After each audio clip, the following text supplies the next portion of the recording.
پاکستان سمیت درجنوں ممالک شدید معاشی دباؤ کا شکار۔ قرضوں کے بوجھ اور غیر ملکی ضرب مبادلہ کے ذخائر میں کمی کے بوجھ کے پیش نظر ترقی پذیر ممالک کی بڑی تعداد معاشی لحاظ سے شدید مشکلات کا شکار ہیں۔ رپورٹ کے مطابق لبنان، سری لنکا، روس، سورینام، زامبیا پہلے بھی ڈیفالٹ کا شکار ہیں۔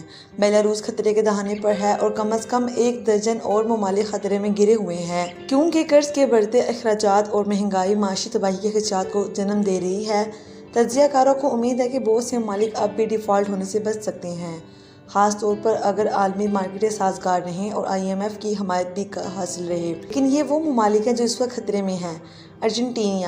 ارجنٹینا کی کرنسی پیسو اب بلیک مارکیٹ میں تقریباً 50% کی رعایت پر تجارت کر رہی ہے۔ ملک کے ذخائر انتہائی کم ہیں اور بانڈز کی تجارت ڈالر میں سے 20 سینٹ پر ہوتی ہے۔ اس کے 2020 کے قرضوں کی ری اسٹرکچرنگ کے بعد اس کی نصف سے بھی کم ہے۔ حکومت کے پاس 2024 تک کوئی خاطر خواہ واجب الادا قرض نہیں ہے، لیکن اس کے بعد اس میں اضافہ ہوگا اور خدشات پیدا ہو گئے ہیں کہ طاقتور نائب صدر کرسٹینا کرچنس بین الاقوامی مالیاتی فنڈ کے معاہدے سے دستبردار ہو سکتی ہیں۔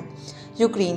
مورگن اسٹینلے اینڈ امونڈی جیسے بڑے سرمایہ کاروں نے خبردار کیا ہے کہ روس کے حملے کے نتیجے میں یوکرین کو تقریباً یقینی طور پر $20 ارب کے قرض کی ری اسٹرکچرنگ کرنی پڑے گی۔ یہ بحران ستمبر میں آئے گا جب $1 ارب 20 کروڑ کے بانڈز کی ادائیگیاں واجب الادا ہوں گی۔ امدادی رقم اور ذخائر کا مطلب ہے کہ کیف ممکنہ طور پر ادائیگی کر سکتا ہے، لیکن رواں ہفتے یوکرین کی سب سے بڑی تیل اور گیس کی سرکاری کمپنی نیفتوگاز نے 2 سال تک قرضوں کی ادائیگی کو منجمد کرنے کا مطالبہ کیا ہے، جس سرمایہ کاروں کو شبہ ہے کہ حکومت اس کی پیروی کرے گی۔ تیونس۔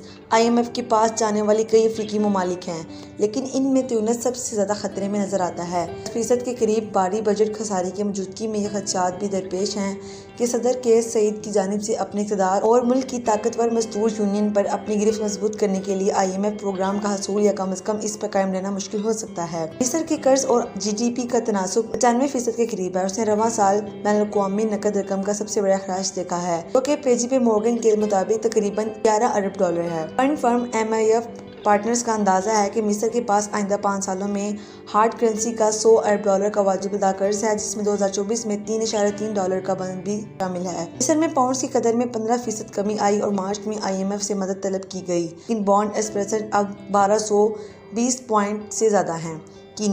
کینیا تقریباً 30% محصولات سود کی ادائیگیوں پر خرچ کرتا ہے۔ اس کے بانڈز نے تقریباً اس قدر کھو دی ہے اور اس کی فی الحال کیپٹل مارکیٹ تک رسائی نہیں ہے۔ یہاں مصر، تیونس اور گھانا کے بارے میں موڈیز کے موڈیور روگوب نے کہا کہ یہ ممالک ذخائر کی نسبت قرضوں کے حجم اور قرضوں کے بوجھ کو مستحکم کرنے کے سلسلے میں مالی چیلنجز کے سبب سب سے زیادہ خطرے میں ہیں۔ Ethiopia G20 common framework program کے تحت قرضوں میں ریلیف حاصل کرنے والے پہلے ممالک میں سے ایک بننے کا ارادہ رکھتا ہے۔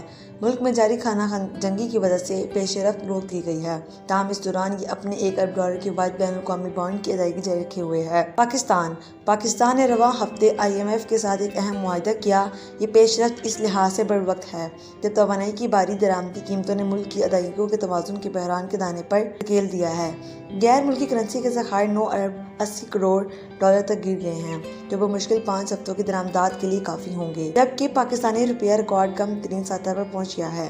نئی حکومت کو اب تیزی سے اخراجات کم کرنے کی ضرورت ہے، جو اپنی آمدنی کا 40% سود کی ادائیگی پر خرچ کرتی ہے۔ بیلاروس مغربی پابندیوں نے گزشتہ ماہ روس کو ڈیفالٹ کی جانب دھکیل دیا اور بیلاروس کو اب تک ان پابندیوں کا سامنا ہے، جو تنازع میں روس کے ساتھ کھڑا ہوا ہے۔